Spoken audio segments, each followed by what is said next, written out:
Hi, it's Jen and Tammy back with the woolly mug rug for November. We had a lot of fun figuring out what we wanted to do. Could not resist doing Tom the Turkey. Tom the Turkey, yeah. And it's, of course, to complement the table glitz, which we had a lot of fun doing the leaves and the little coasters. And of course, that's a whole nother series. So if you have not already subscribed to our YouTube channel, we so encourage you to do that because we're always dreaming up new things and we love to share that with you. And when you subscribe, you'll be the first one to know about new projects. If you are viewing this on YouTube, in the description box below, there'll be a link for you to click and be able to download the 2 pages for the woolly mug rug.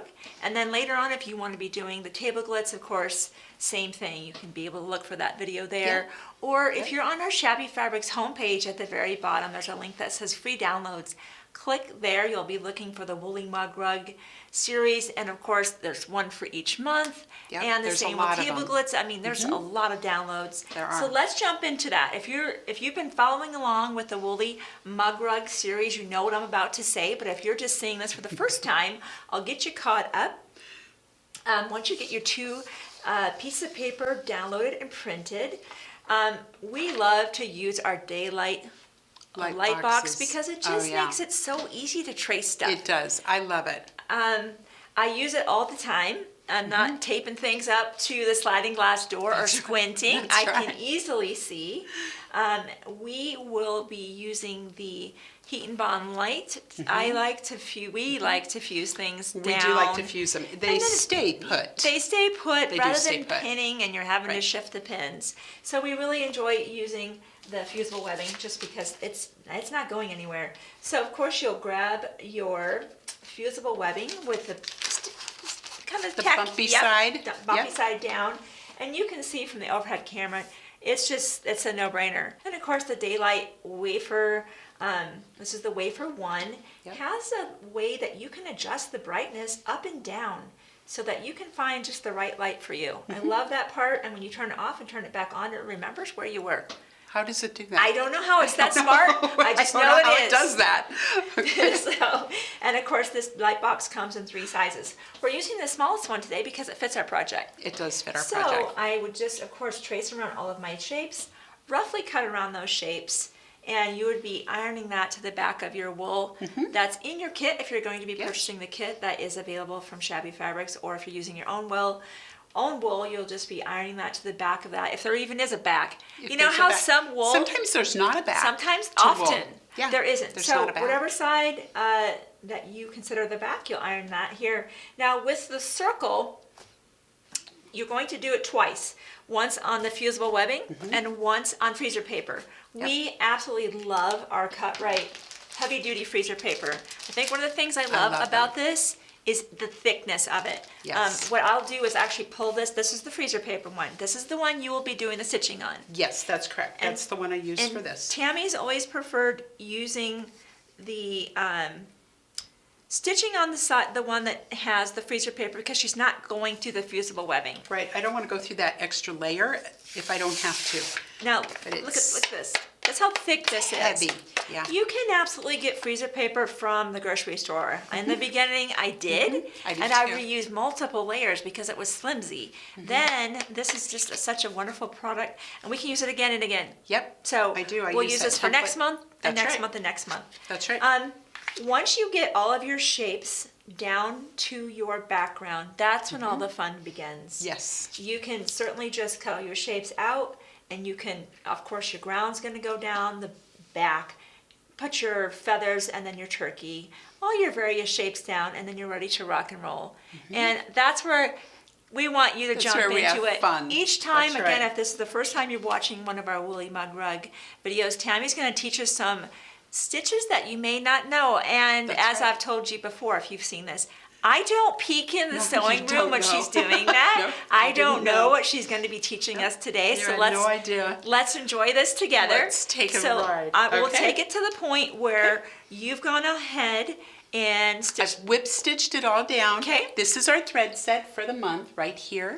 So we're using the wool thread, the Alana wool thread, and we have whip stitched all of our pieces down. Yep. With these. With these threads. Okay. Yes. Now we're going to get to play with these. I love these Dazzle threads. They are just amazing. I love this butterscotch colory one, or coppery color maybe you would call that.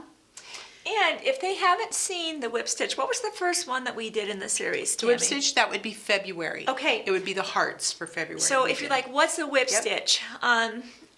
Because most people have been watching the series, and they're like, we already saw you do the whip stitch over and over, so we're kind of That's right. skipping.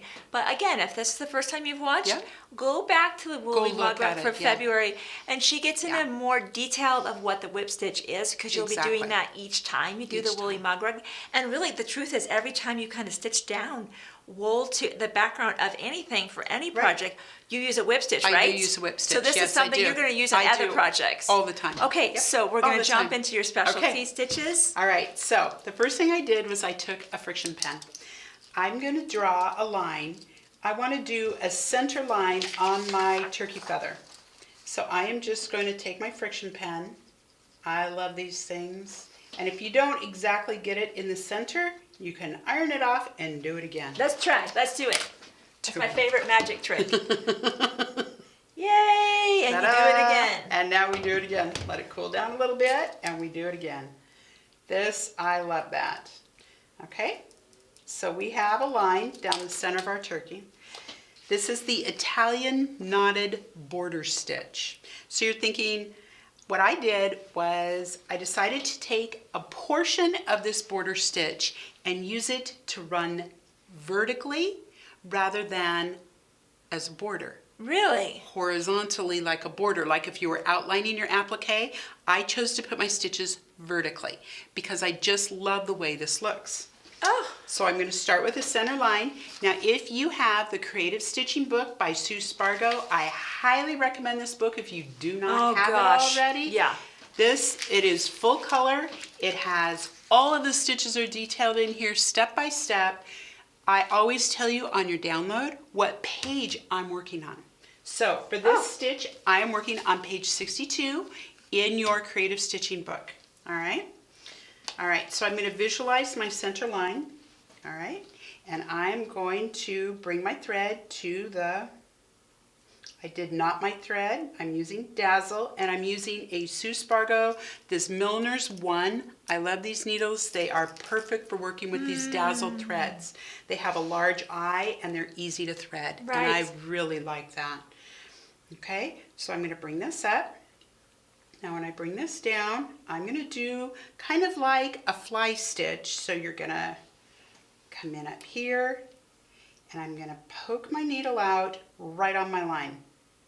See, I'm on my line? Now my thread is underneath Right. my needle. That's super important because now I'm going to take this thread around my needle, oh, cool. and I'm going to make a little knot here. That's neat. Okay, and now I'm going to pull it through. And you see how I have just made this little knot right there while putting the other V in. So now to finish that stitch, I'm just going to take it straight to the back, just like that. And I'm going to finish the stitch. That Okay. is neat. So let's do it one more time. Let's do it again. Yeah. It's just cool. I thought it looked like feathers in there. Okay, Aw. so we're going to come up. Yep. We're going to lay our thread on here like this. We're going to start over here, and you can move your thread and you can go, okay, I want this horizontal. So use your thread as a little cheat here to where to place your needle on the other side, right? So you move your thread, you're like, yep, I want my needle right there. I'm down, and now I am back up right on my line, right on my friction line, just like that. Okay, my thread is under my needle. And now I'm just going to go around it like this Neat. and back down. Okay, perfect. There it is. And I'm going to drop my stitch and anchor that stitch right there on his feather. Now, I saw how it was leaving a gap in between here. Right, right. So I decided to do a detached chain stitch or a lazy daisy in between. Okay? And they're considered the same. They are the they same. kind of synonyms for the same thing? Exactly. It is a Okay. synonym. So a lazy daisy stitch or a detached chain stitch, you're going to find that on page 52 in your creative stitching book. If you don't know how to do that, you're going to come up. We're going to go right back in, right where our thread is, and I'm going to pop it out.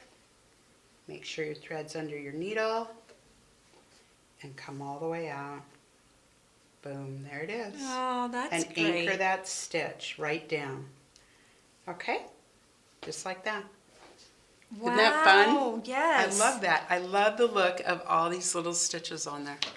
Very simple to do. And then of course I did my chain stitch around the feathers just to kind of give him a little more gold and glitz there. Can you show us Yep. that one again? I can show you the chain Just stitch. because I should get refreshed, you might need to get refreshed on that one. I love know this you've done this one stitch. before. I love it. It's one of my favorites. I do it a lot. I love this stitch.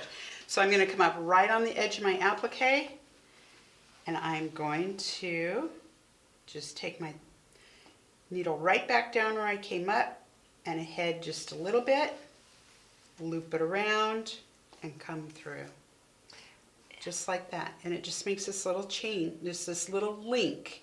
And you're going to go back down inside your loop and back up again.